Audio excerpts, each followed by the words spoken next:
I always think in any sport, in life in general, I always think there are turning points.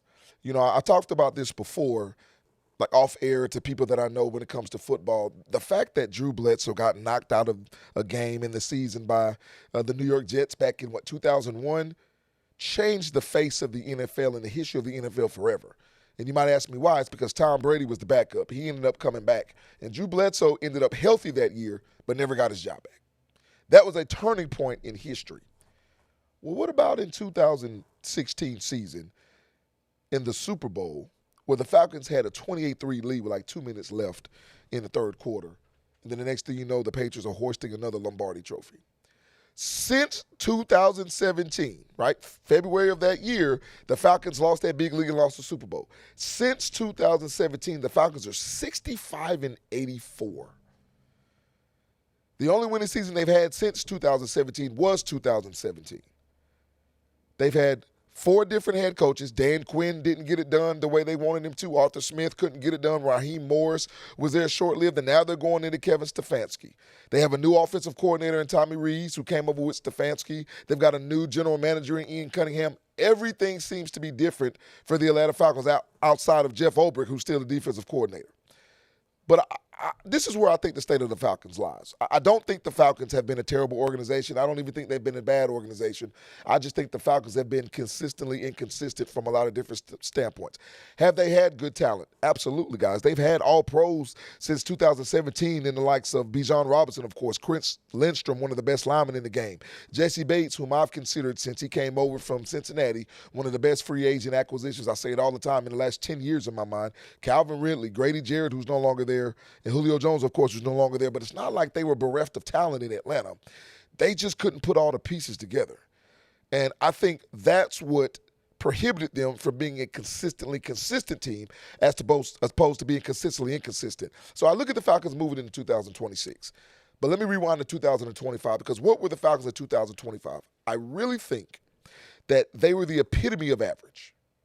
And I know that may sound harsh, and to a lot of people that may not sound harsh enough, but they were the epitome of average. They were 15th in total defense and 14th in total offense, essentially middle of the pack in both, and they finished 8-9.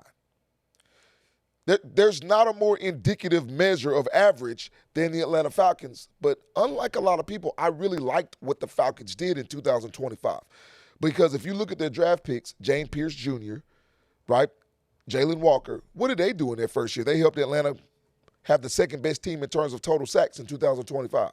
Now, Atlanta wasn't great against the run, which is why, they got their doors blown off a couple of times, and it's hard in the NFL when you can't stop the run, even though everybody presumes this is a passing league. Hit the field and not be able to stop the run if you want to. You're going to end up 8-9 or worse. But I still like what they did in the draft. Matt Ryan now becoming the president of football operations is very interesting to me, and it's a very big dynamic.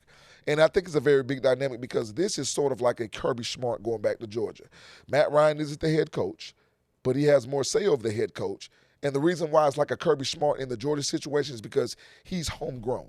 That man was drafted by the Falcons, played his entire career for the Falcons, won an MVP as a Falcon, and now he's back as a head of president of football operations, which means Matt Ryan is going to have his fingerprint over every decision that's generally made when it comes to football for the Atlanta Falcons. And I'm interested to see how that turns out, because the Falcons are in a division that a lot of people deem unworthy of being in the NFL, and they're bringing up conversations that this is why division winners shouldn't be guaranteed a playoff spot. I've already told you during the offseason earlier this summer, I thought the NFC South is going to be one of the best divisions, if not the best division next year.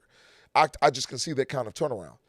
But I think Kevin Stefanski's obviously going to have a lot to do with that because he's the head coach. So if you're the Atlanta Falcons, and if you're the Atlanta Falcons fan base, and you're wondering what to expect, I think the truest thing is to not know what to expect, because you don't know what you're going to get from Kevin Stefanski. You don't know what you're going to get from Michael Penix Jr., who was injured last year. You don't know what you're going to get from Tua Tagovailoa that you brought in as a backup on this quarterback. You don't know what you're going to get on defense, although I think the Falcons have drafted well in the past few seasons, especially defensively. Avion Terrell, who's AJ's little brother, is drafted out of Clemson. I don't know if you watched a lot of film on this young man, but this young man has phenomenal hips. He has phenomenal footwork, and he knows how to play the football. And he was taken in the second round, which is huge value. They also went and got Harold Perkins Jr. in the 6th round, ladies and gentlemen. The reason I'm bringing this up is because Harold Perkins is a first-round talent. Don't care what anybody says. Now, he dealt with some injuries, and the craziest thing that I've heard is that they consider him positionless. Well, in my mind, I think that means that a defensive coordinator doesn't know how to use him. Because the last time I checked, Caleb Downs from Ohio State, previously Alabama, and then who's now with the Dallas Cowboys, you can consider him positionless, and he was a top 10 pick, deservedly so. So Harold Perkins Jr., if Jeff Ulbrich has any type of idea of how to use that Swiss Army knife on defense, then this would be 2 straight seasons in my mind where they could have 2 phenomenal defensive draft picked as rookies to help build that defense along with guys like Jesse Bates in the back end.